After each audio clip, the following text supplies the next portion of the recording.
welcome everybody. Good morning, good afternoon, or good evening, wherever in the world you're joining us from today. Here we are holding a webinar on building a data-driven functional strategy. Very glad that you could join us for that. I hope everybody is healthy and safe, and you're ready for a conversation about data-driven functional strategies. By now, you should be able to see the slides on screen and the video from the office here in the Netherlands.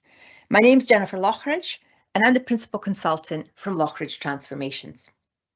I know we have quite a few attendees today who've joined us over the months for a number of the webinars. We've talked about process, we've talked about technology, we've talked about organizational structure, and we've also talked about leadership and project teams so far. But today we're coming back to data and talking about strategy at the same time. So as I said, my name's Jennifer, and after several years in finance in the corporate world, I set up my own consulting firm, that's Loughridge Transformations, and we specialise in functional transformation. We're based between the UK and the Netherlands, but we have clients all over the world. And today I'm going to be joined by one of our senior consultants, that's Tushar Belapurkar, who among many other things within our team is our data scientist. So definitely the right guy to have this conversation with today. So moving on to the next slide, here's the question that we're all for today. Just wait while it comes up. So the question is how to define a functional strategy that leverages data and best-in-class performance management. So today we'll be talking about the core steps in defining a functional strategy, and we'll talk about what data-driven actually means in a functional context and what the role of data and analytics is in functional decision-making. So today we're going to be discussing how to build functional strategies which are data-driven, and I think it's important that we start with the basics. Let's be clear what we mean by functional strategy, and then exactly what do we mean with data-driven. So I'm going to say something about functional strategies, and then I'm going to ask Tushar to say a little bit more about data-driven in this context. So when I'm trying to develop functional strategies for clients, there's a few things that I try to bear in mind. And when I say functional, by the way, I mean a function such as finance or HR, could be communications, any of the functions that work with the business. But even though you're talking about functions, the first and for me most important thing is that you actually look at the overall organizational strategy. I really don't think you can develop a functional strategy isolated from the total business strategy. So how do I do that? Well, sometimes the strategy is great. It's there, it's very clear, and you can start working with it. But in situations where it's not, I tend to go back to something, it's not modern, it's not new, it's from the mid-80s. It's Porter's generic strategies. That's the one, it's a 4-box model, it has cost and differentiation. And I think we should be having a slide on that. Yeah, so some of you may recognize that one from the past. As I say, it's not new, but I still find it really, really useful because it helps me to distill down from the organizational strategy what it is I really need from a functional perspective. Once I have that, I look at the boundaries of the function. What do I mean by that? Well, simply put, look at the C-suite, who's accountable for what and where. For example, where's the border between finance and IT and between any of the functions? So finance is obviously my expertise. That's my background of many years. And so one of the things I've developed is what we call the 5-part finance functional fit model. Difficult one to get your tongue around, but that's something I use when I'm working with clients to really look at what the accountabilities of the finance function can be, should be, how they are today.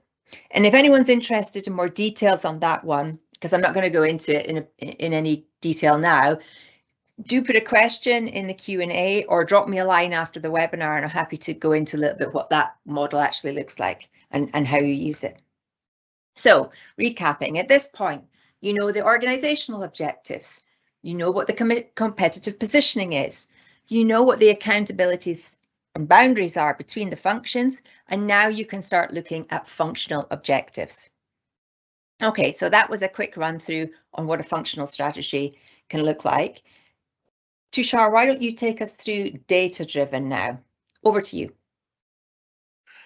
Thanks, Jennifer, and hello to everyone who has joined us today.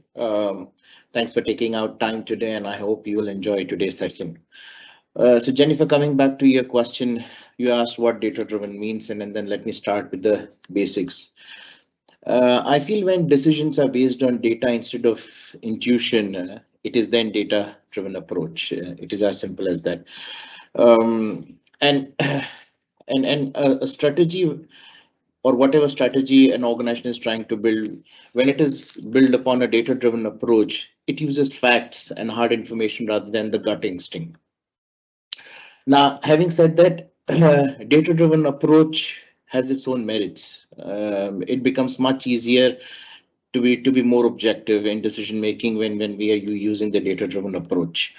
If I'm doing data analysis, then the results of my data analysis can actually tell me whether it would be wise for me to go this way or the other way. It's a simple activity which we have done all the time during our work, during at home. So long story short, data driven in its simplest form is to use data, metrics, or analysis to basically drive down the organizational decisions, and then not going through our gut or instinct. Right, thanks Tushar. That's a good definition just to get us started with. And these days, just about everybody is talking about how their organization is data-driven or how they would like it to be data-driven.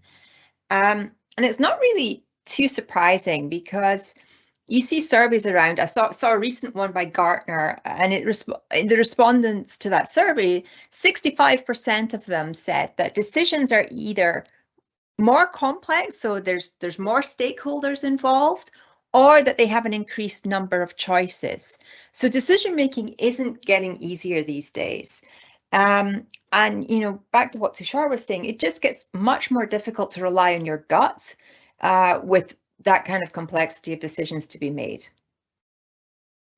So, okay, data-driven, great, but it's easier said than done.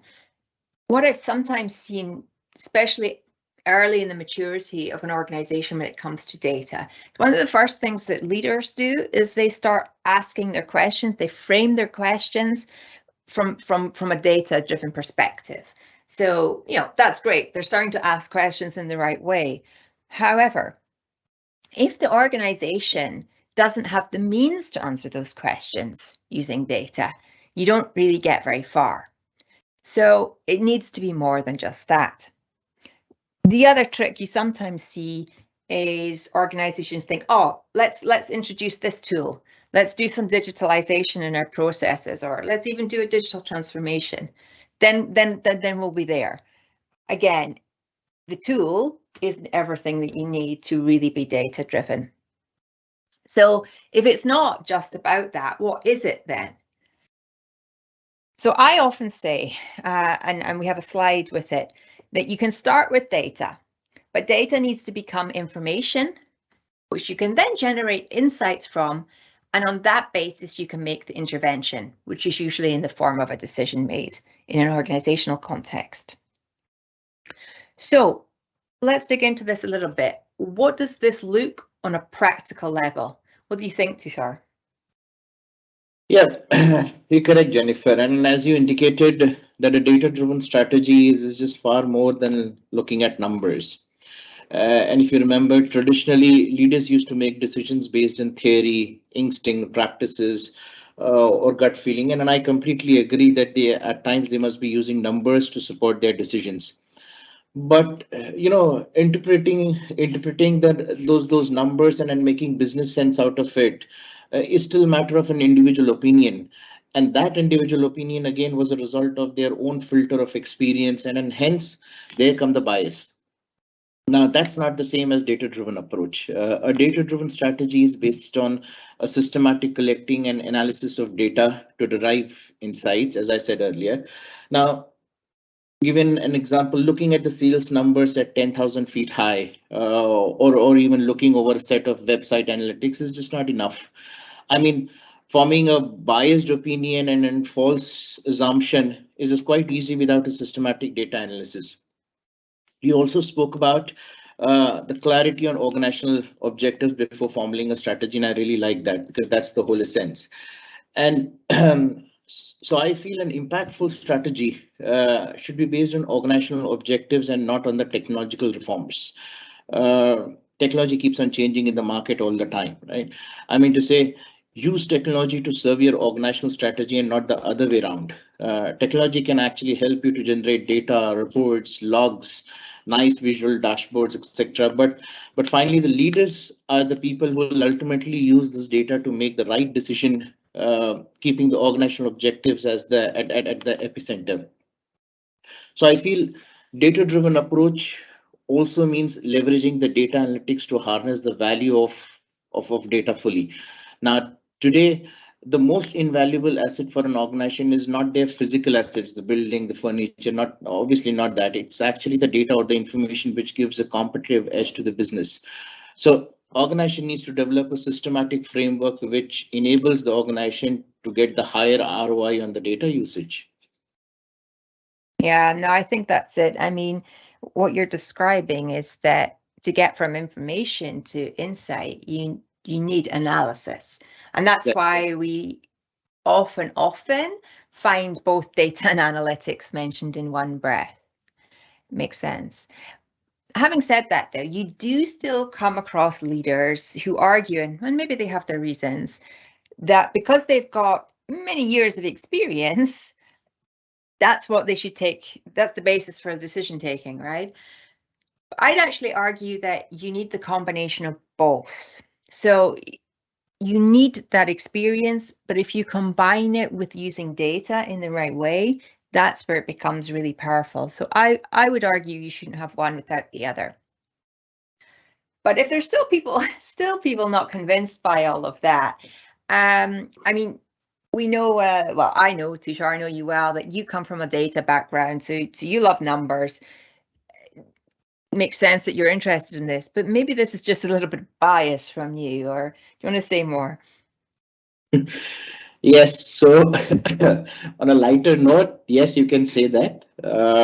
I have a strong bias for data, but then yeah, I have a solid rationale for believing it and propagating the database decision making, and then consequently building a data-driven strategy. And when I say data, it also means metrics. So data in its raw form has no meaning, we know.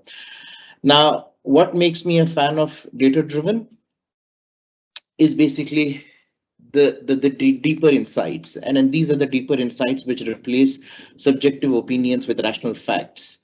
It actually enables you to benchmark your current performance and then develop a clear roadmap to reach your goals.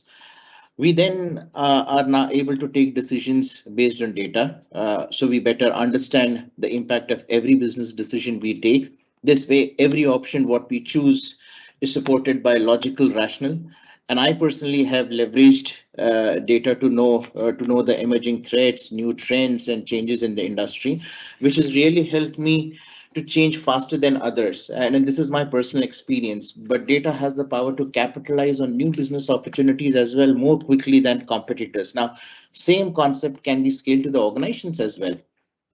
Now, bottom line, you can take more complex decisions more quickly. And that is actually needed in today's business environment to stay ahead of the competition. You also spoke about combining the power of data and analytics together. Now, the fact is that data analytics are so strongly integrated that there's actually no meaning of data or analytics if we just take them off or we see them in silos. Data can only deliver value if a proper analysis is done or if it is supported by proper analysis. And then finally, we derive insights out of that. I have been practicing data analytics for last few years, at least more than 5-6 years. And an essential function of data analytics is the ability to predict the success or the failure of any business event. Now, data-driven approaches, it actually encompasses this whole function of predictability and then use some modern data analytics techniques like artificial intelligence, NLP, deep learning, algorithmic model building, and obviously the list goes on. Now, now with this, it's quite prudent to say that the faster you make the decisions, the more accurate you make the decisions, the fewer resources are at your risk, and then obviously the higher success rate you're able to guarantee yourself, or rather the data can guarantee yourself. Yeah. Yeah, and who doesn't like less risk and more success in the business context, right? Well, or in any context. So, but let's come back a little bit to analytics and how they feed into decision making. And Tushar, you showed me a model from PwC, which I really quite like. It and we have a slide on that coming up. So it looks at decision archetypes, and I find it really quite a handy overview. So you'll see there that there's on the left hand side there's 4 boxes. The more to the right you are, the higher sophistication, and the higher up you are, the more speed. So intelligence in the moment, that's the highest sophistication and the highest speed. And you see there, analytics plays a much stronger role at that level. And you'll also see that organizational culture, which we've mentioned a little bit, that plays a really important role as well. So that's a nice one to use. Have a look at where your organization is, map it a little bit, and see where you may have some gaps. But back to you, Tushar. Yeah, and you're absolutely right, Jennifer. I mean, you actually nailed it. And earlier in our conversation as well, and offline also, we have discussed on this subject many times. And the point here, which I'm able to remember, and this is really quite heavy on my brain, the organizational culture. So building a data-driven strategy is not about a one-time effort. You and me, we both know we have been practicing this this stream of a function for quite a long time. It is also about building a data-driven culture. And when I'm talking about a data-driven culture, I'm advocating the leaders of the organization who can learn to consider 3 big things: what kind of data they need, what data they could exploit, which parts of decision-making machines should handle, and then what can then be done by humans. And here's where the whole world of automation or technology starts to come into play.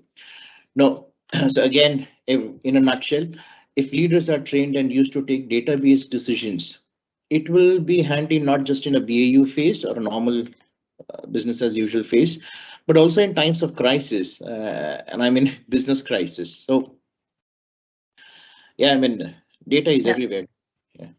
Yeah, no, good one, Tushar. So before we go further, maybe it's actually a good time, wouldn't we, to check whether we've got any questions come in yet. I don't think Just we have a have. look. No, Yeah. not Nope. yet. All right, good. We'll keep going. So we've talked a bit about the whys and the wherefores. Maybe now is a good time to get into the nuts and bolts of it. So let's talk about the how. Let's assume you have to design a data-driven functional strategy. How do you actually go about it? What do you think, Tushar? Yeah, I mean, the how part is honestly an industry-wide challenge. And so let me just try to unfold this puzzle. And I think first thing first, gain insights from internal and external data. So with the technological revolution in every aspect of business, more data channels are getting introduced, and even more are waiting to be discovered. For an example, information of metrics on inventory, turnover assets, peaks in demand, and then prices can easily be collated to refine our supply chain decision making. Similarly, if we go towards the social media platforms, online reviews, customer feedbacks, customer interactions, these are actually excellent source of external data, and then gaining for new perspectives. Now, although such data is usually qualitative, but we can still use them to learn consumer habits, behaviors, and then viewpoints. So it's still a good source of data. Yeah, no, I agree, Tushar. And maybe let me chip in with a finance example, or it's a routine one, balance sheet recs. That's actually a really great place to use analytics and even some machine learning because that means you can use the human effort that's in that process much more around the interpretation and deciding on the interventions that you want to take. So you're actually running an organization that has a properly managed balance sheet and not just one that's reconciled. So certainly larger organizations, yeah, balance sheet recs is a good place to go. But keep going, Tushar. No, I think that was a great example, right? I mean, accounting is indeed a sweet spot for deploying data analytics and then using the right metrics for building functional strategy. You're correct. So if we continue our discussion and further talking about building a data-driven functional strategy, the next practical step, which I feel is then break down the whole information silos. Jennifer, if you recollect, before the integrated solutions and the big data came into market, enterprise level data was categorized into different pieces and then assigned to different functions and departments. Now, such limitations in integrating the data and then sharing it across the organization make it really challenging to monitor the metrics coming from each of the data source. Now, today, the contemporary advanced integration and an analytics platform solve this problem quite easily, enabling the information exchange and then communication throughout the organization much smoother, faster, seamlessly. I mean, bringing the data together results in definitely more connected decision making, and I think that is quite needed today in every organization if you really wanted to harness the full value of data. Yeah, I know, I definitely agree. So on connected there, it's such an important one. And the way I tend to think about it, right, we've talked about that decisions are more complex these days. And I think there's kind of three things that you need within your decision making. So we just talked there about connected, but one thing is connected across organizational boundaries, but you also need to think about up and down, right? So are the strategic, tactical, and operational data well enough connected in your decision making? And often we don't really find that in practice. Just as a straightforward example, you can't really look at metrics like invoice payment on time, so within the purchase to pay process, if you don't understand the context of who are the strategic suppliers, or you should be using external data for things like who's going bankrupt, who's struggling in the current economic environment, very relevant today. So, also even in a tender board, so away from the metrics, the tender board is going to want information in that sense as well. So maybe you want to automate it to some extent, so you're getting the red flags, but you can see definitely that in something like a tender board, you'd want to combine that human decision making, perhaps complemented by any AI that's applied. So the third thing is, so we talked about being connected. We talked about the context, both internally and externally. And then the last thing is continuous. So it's not really enough these days to only look at leading and lagging indicators on a monthly or quarterly basis. You need to have things as close to real time as you can, so that you can take the insights out of that and then take the interventions as soon as possible. So that's a thing I like to remember. It needs to be connected, it needs to be contextual, and it needs to be continuous. But let's now talk a little bit about the offer to cash process. So if you've started your own business like I have, you realize the importance of your sales funnel. It's definitely been my reality of late. And as we always try to take our own medicine at Loughridge Transformations or apply our own insights to our own business, we've been trying to make that process as data-driven as possible. And the reality is that an organization of any size can look into this and look at communication traffic, look at the leads, look at sales conversion metrics, all of those things, and work out how you want to, or how you can improve customer loyalty, how you can improve the sales and ultimately the profit of your business. And Tushar, a moment ago, you spoke about automation, machines, and so on. And I know that some organizations are able to use machine learning technology where they look at the data in this space and they actually can forecast what is going to happen around customer needs and sales. And that really helps organizations like that to decide where they deploy their energy. Now, that's obviously something that's a bit out of scope for an organization of my size, but still something that Tushar and I chat about from time to time. What do you think, Tushar? I actually fully agree, and I'm able to remember all our conversations which we need to have on these lines. So yeah, sales is definitely one of the primary areas to gain metric information, which then can be input or can be an input for our functional strategy.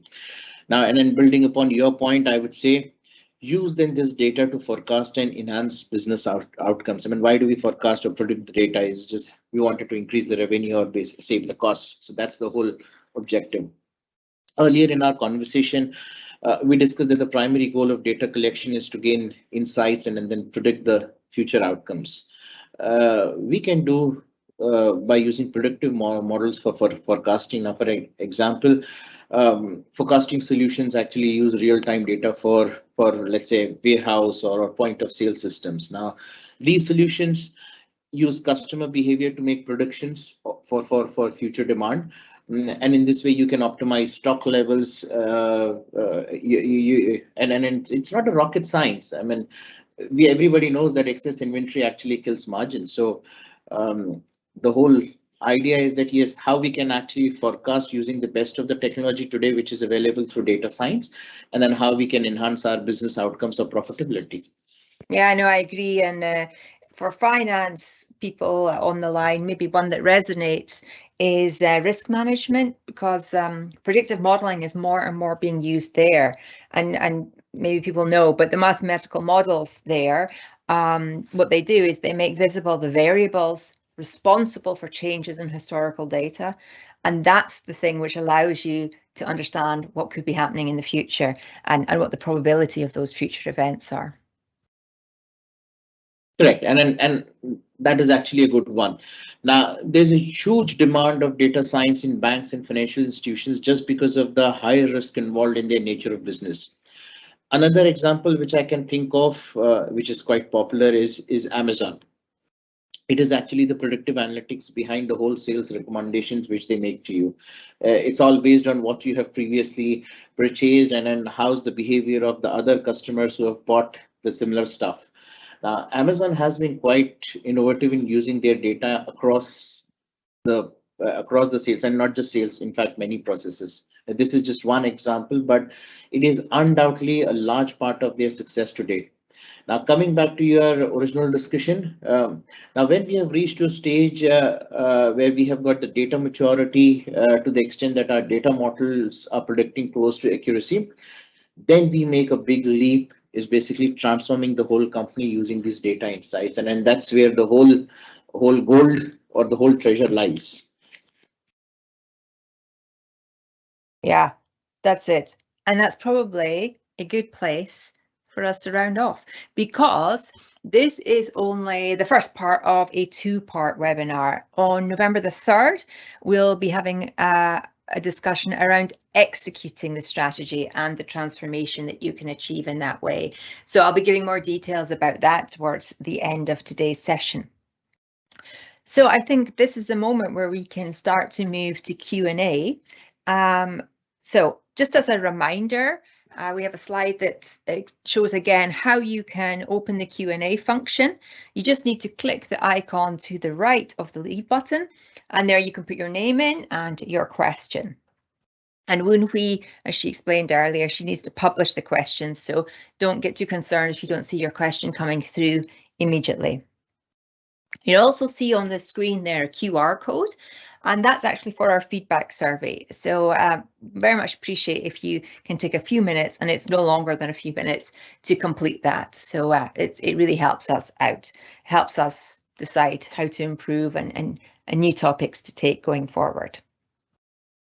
So let me check when any questions coming in yet. And Jennifer, what happens at times when most of the audience, and that includes at times me and you, when we are attending these sessions, we are into a digesting mode and not many questions crop up, but then people go back, reflect upon it, and then they have questions. So if you all have got questions once you go back, then please do feel free to write us. email, messages. We'll be happy to support your questions. No, that's a good point, Tushar. We've got, as we wrap up later on, we'll show how you can email us and how you can set up time with us. And as you say, sometimes it takes some time to digest what we have talked about. But I think there may have been one coming. I can't quite read it from this distance, so maybe you can help me. Yes, indeed. So the question is, could you elaborate on the functional strategy development and how to approach that? Yeah. Okay, so I dashed through that quite quickly at the outset of the webinar. So I talked about a few steps in there, and actually we have what we call our 9 steps to finance transformation. And the first few steps of that model are all around this. So step number 1 is about understanding your organizational strategy. So like I said, I don't believe that you can develop a functional strategy in isolation from an organizational strategy.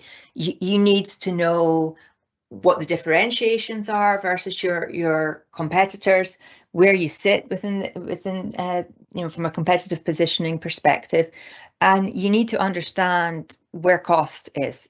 As a minimum, those things you need to understand, because otherwise you can't make the right selections for the function in terms of agility and in terms of efficiency. So understanding that, and obviously you also need to understand the wider strategic objectives of the organization, and then distill it down into what that means for the function. So that's step 1. Step 2 is around the finance functional fit, or whichever function you're talking about. You need to look at what the boundaries are and what the accountabilities are. So the finance functional fit model talks through, what are your table stakes? It talks through what are the things that might be an accountability for you as a function or could be somewhere else. So for example, digitalization, sometimes that sits with IT, sometimes it sits with operations, and sometimes it sits with finance, because the role of data is so strong in that, and that's a purview that they have. So, as well as the sort of basics of finance, you've got all of the business partnering stuff, you've got things like digitalization, and you've got things like innovation and improvements and that sort of thing. So it really depends on what kind of business you are, how then that applies to your function. So that's step 2. That gives you your boundaries, and then you start to look at, okay, what are the objectives for your function? Where do you want to be? What kind of levers make sense within your organization, and so on. So folk can check out more in our blogs about those 9 steps, and maybe if when he gets a chance, she can post the link to some of our blog articles related to the stuff I've just been talking about. So I hope that gives a little bit more flavor of what it's all about. Anything else coming in, Wenhui? I think there's one. Wait, let me see. Yes, from John. Let me just publish it fast. So, the question from John is, what do you think about creating a data-driven culture, and where does it fit? That's a good question. And I'll go back again to what we discussed earlier. When we talk about data-driven culture, let me dissect it: data-driven and culture. And the term culture itself signifies that this cannot be done overnight, right? It takes months, years to build upon the culture, and then leaders have got much more high responsibility to build a culture. And when I say data-driven culture, it's again coming back to the same thing, where decisions are being taken based on the facts, figures, data, business metrics, through systematic analysis, and then you arrive to a decision which then can be sustainable. Data-driven culture is not about taking intuitive decisions. You take decision overnight and it changes again, right? Because then that confuses the whole organization. So again, in a nutshell, in a data-driven culture, every single leader, right from top to bottom, is used to take decisions based on facts and figures, data. Metrics are being crafted very wisely based on the work, what people are doing operationally, and they can relate to the work, what people are doing. You'll never find in a data-driven culture that yes, people are doing something else and then management is talking something different, and they both can't have a connect with them. So I think that's what I mean to say by data-driven culture. Hope that answers your question, John. Yeah, let me maybe just add something to what you were saying, Tushar, because you were talking very much about the data-driven piece there, makes sense. But if you talk about organizational culture, whether the culture you're looking for is about data, whether the culture you're looking for is, for example, about continuous improvement, which is something, Tushar, you and I have worked on in the past, whatever it is you're trying to do, culturally speaking, with an organization, like Tushar says, this doesn't come overnight. Cultural change within an organization is usually a fairly substantial shift if what you're aiming for is something different or quite different from what you have today. So that's really a challenge that, as Tushar said, it does start with leaders, and it's about leadership behaviors, it's about role modeling, it's about providing the right kind of resources. So it goes pretty far and wide what you need to do with an organization if you want to make that kind of shift. So it doesn't just happen by itself. It doesn't just happen by a few pronouncements. It's a sustained effort, like Tushar was saying, and whatever the topic is, you can often, yeah, we would even pull in experts which are more in the organizational space than our sort of hard content space when we work on that kind of thing with clients, because it is a speciality in its own right to really drive change in organizational culture. I mean, Jennifer, on that note, very simple example. We have been doing performance appraisals every year. I know it's a tedious cycle. Every leader has to do, or line manager has to do that. But then we also know the hard fact that yes, there are lots of figures available to us about our team members. But we also know that the other side of the coin is that there's always a personal bias which creeps in the whole process. The process is never scientific or completely scientific.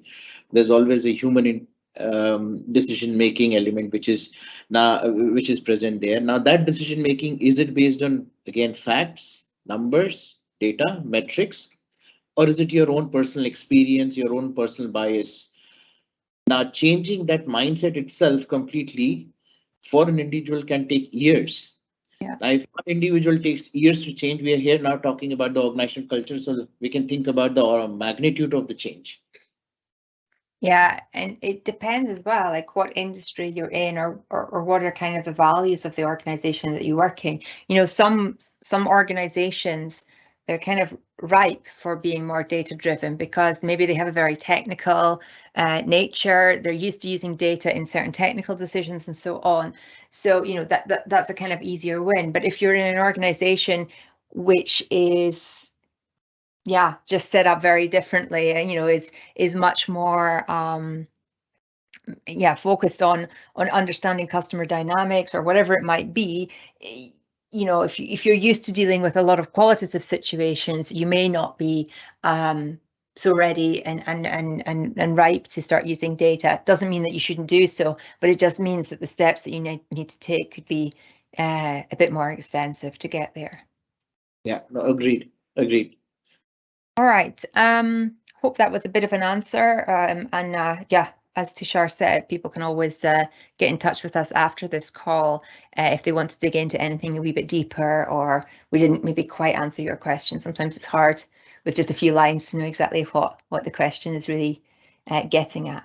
Wenhui, is there anything else coming in right now? Just one question here.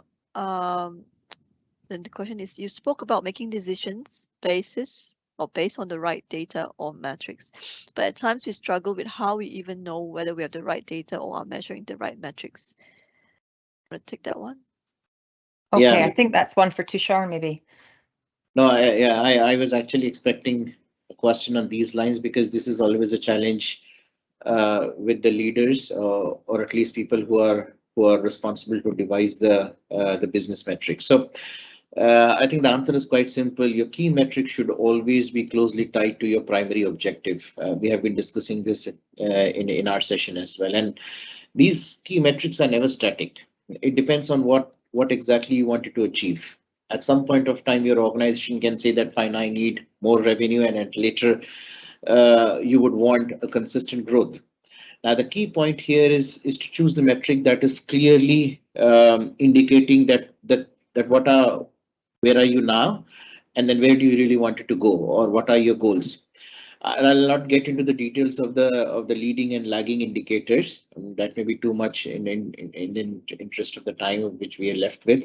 But a long story short, we discussed earlier that a functional strategy is built based on what we want to achieve and will eventually get broken into actionable tasks. Now, there must be a seamless connection between your team's uh, action of work and what management measures. We can also use tools like Hoshin Canri for strategy implementation, and where we really look at the type of the metrics and their correlation. So, yeah, I mean, I hope that answers your question. Yeah, and let me just maybe build on that a little bit. So you mentioned Hoshin Canri, which, if people are not familiar, it's as Tushar mentioned, it's a tool for strategy implementation, but it comes from the world of continuous improvement where data is quite core, and I've seen it used quite nicely. So let's link this back to what we were asked a question about a little bit earlier. So if you take your organizational strategy, that's the very beginning of your Hoshin Canri, and then you break that down a few levels till you get to the functional objectives, and you start to define what your functional metrics are, and then you build it down a level further. So what are the accountabilities to your function? What are the metrics you need there? And you keep going and you keep going and you keep going until you get, as Tushar says, right to the level of where the team does the work. So not only then do you have that essential thread from the strategy of the organization right down to the things that measure what individual performers do. So you have that connection there, but you also have generated the metrics that you need. So that helps you in understanding what is the data that you want to look at, not just in terms of the organizational data, but data within the processes. And we're going to come in the November webinar to talk a lot more about how you can be smart in using data from processes to make sure that you are running things as you need to be, and basically operate within that context that something like a Hoshin Canri would support. So it sounds a bit of a mouthful, and it sounds like a lot of work to actually do, and there is some time needed to make it all work, but it is so powerful, because you do see so often that the work that individuals do, they really struggle with linking that back to what the organizational objectives are. And I think, you know, speaking from a functional background, sometimes it's even more opaque for functions. You know, if you work in sales or you work in manufacturing, it's a little bit easier to see where your role quintessentially fits to that of the organization. But if you work in a function, if you want to get beyond, yeah, I just support the business, then this sort of tool can be really super helpful to make sure you're focusing on really the right things. Exactly. Agreed. Good. Okay, so I don't know if we've got more questions. If we don't, we may just finish up a little bit early. So let me check back one more time with Woon Hui if there's anything else that's come in. Oh, I don't see any new. No. Okay. Question. Yep. Good. Maybe people are also holding questions back a little bit for the next webinar on execution of the strategy.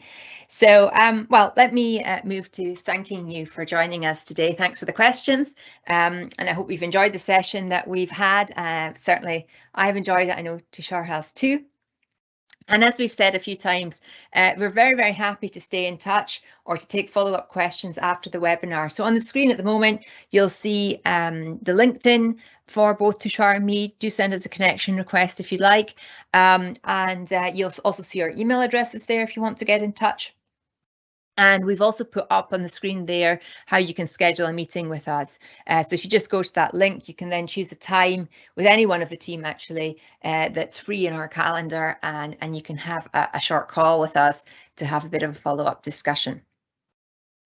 So the other thing you might want to do is follow Loughridge Transformations on LinkedIn. We do have a company page, and if you follow us there, then you'll get all kinds of information about upcoming webinars, about blogs that we post, and other content that we share.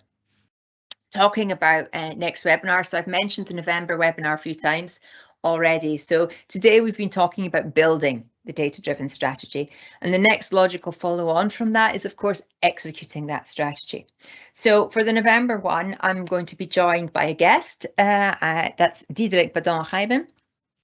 So he's very much into this space. He is a customer transformation advisor at Celonis and has a long experience in both process excellence and process mining. So really looking forward to having that conversation on the 3rd of November. So yeah, as I said, we're always happy to have a follow-up chat about what we've been discussing today or anything else that comes to mind. Just do keep in touch with us. So let me just, in closing, remind you to keep an eye open for any follow-up emails that come from us. We will be sending out the recording link. We'll also be sending out the materials that we've used today, and we've referred to a couple of models. So quite nice maybe to have them. The PDFs will be made available. So if you don't see anything in your inbox, do remember to check your spam folder, as unfortunately sometimes our emails still land in spam folders. So with that, let me draw things to a close, and I wish everybody stays healthy, stays safe. Thank you again for your time today, and looking forward to seeing you at the next part in November. Thank you again. Bye-bye.